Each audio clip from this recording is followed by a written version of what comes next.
आप नॉर्मल समय में क्या सोचते हो वो बातें मायने नहीं रखती है।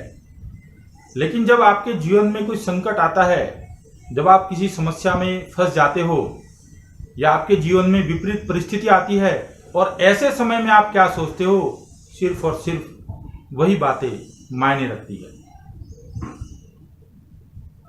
विपत्ति के समय, संकट के समय, जब आप समस्याओं से घिर जाते हो, ऐसे समय अगर आपकी सोच नकारात्मक है तो आपको नकारात्मक ही परिणाम मिलेंगे। और ऐसे समय में अगर आप पॉजिटिव सोचते हो तो दोस्तों आपको पॉजिटिव ही परिणाम मिलेंगे। क्यों सोचे कि हमेशा बुरा ही होगा? क्या हम ये नहीं सोच सकते कि मेरे साथ अच्छा ही होगा? जब स्टूडेंट एग्जाम देने जाते हैं तो घबरा जाते हैं। घबराना स्वाभाविक बात है, लेकिन अपनी घबराहट पर विजय पाना बहुत बड़ी बात है। अगर आप अपनी घबराहट पर विजय पा लेते हो तो निश्चित रूप से आपको पॉजिटिव रास्ता मिलेगा। इसलिए हमेशा याद रखें कि जब भी आप किसी समस्या से घिरे, जब भी आप पर कोई संकट आए या जब आपके जीवन में विपरीत परिस्थिति आए, तो ऐसे समय में आपने पॉजिटिव ही सोचना है। क्योंकि जब आप पॉजिटिव सोचते हो तो आपका अंतर्मन आपको जरूर कोई ना कोई पॉजिटिव रास्ता दिखाता है। लेकिन अगर आप घबरा जाओगे तो ना तो आपके मन को कुछ सूझ पड़ेगी और ना ही आपके अंतर्मन को कुछ सूझ पड़ेगी, और इस वजह से आपको किसी भी तरह का कोई रास्ता नहीं मिलेगा। इसलिए हमेशा याद रखें कि विपरीत परिस्थिति में, संकट के समय में जब आप समस्याओं से घिर जाते हो तब हमेशा पॉजिटिव ही सोचना चाहिए, तभी आपको उसके सकारात्मक परिणाम मिलेंगे। बाकी के समय आप क्या सोचते हो वो बात बिल्कुल भी मायने नहीं रखती है, क्योंकि आप मेंटली फ्री हो।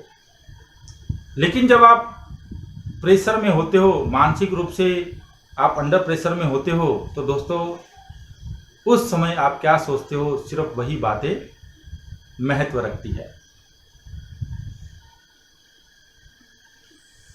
जब बड़ी बड़ी कंपनियों के ओनर अपनी कंपनी के लिए सीईओ हायर करते हैं तो दोस्तों उनका कोई बहुत लंबा चौड़ा इंटरव्यू नहीं चलता है। कंपनी के ओनर जिन्हें अपनी कंपनी में सीईओ रखना चाहते हैं उन्हें बहुत सारे सवाल नहीं करते हैं, सिर्फ एक ही सवाल करते हैं। उनसे वह यह पूछते हैं कि जब आपके जीवन में कोई आपदा आई तो आपका एटीट्यूड क्या रहा था। ये नहीं पूछते हैं कि आपने उस आपदा का कैसे सामना किया, ये पूछते हैं कि आपका एटीट्यूड कैसा था। दोस्तों बस इसी जवाब पर कंपनी के ओनर सामने वाले व्यक्ति को अपनी कंपनी में सीईओ बनाते हैं। क्योंकि समस्याएं आना, विपरीत परिस्थिति आना, संकट में फंसना, ये तो सभी के जीवन में होता रहता है। पर ऐसे समय में हमारा एटीट्यूड क्या है, हम कैसे एटीट्यूड रखते हैं, ये बात ही मायने रखती है। इसलिए हमारा एटीट्यूड हमेशा पॉजिटिव होना चाहिए। और यकीन माने, विपरीत परिस्थिति में, संकट के समय में जब हम समस्याओं से घिरते हैं, ऐसे समय में अगर हम पॉजिटिव सोचेंगे तो हमें पॉजिटिव ही रास्ता मिलेगा। इसमें कोई शक की बात नहीं है।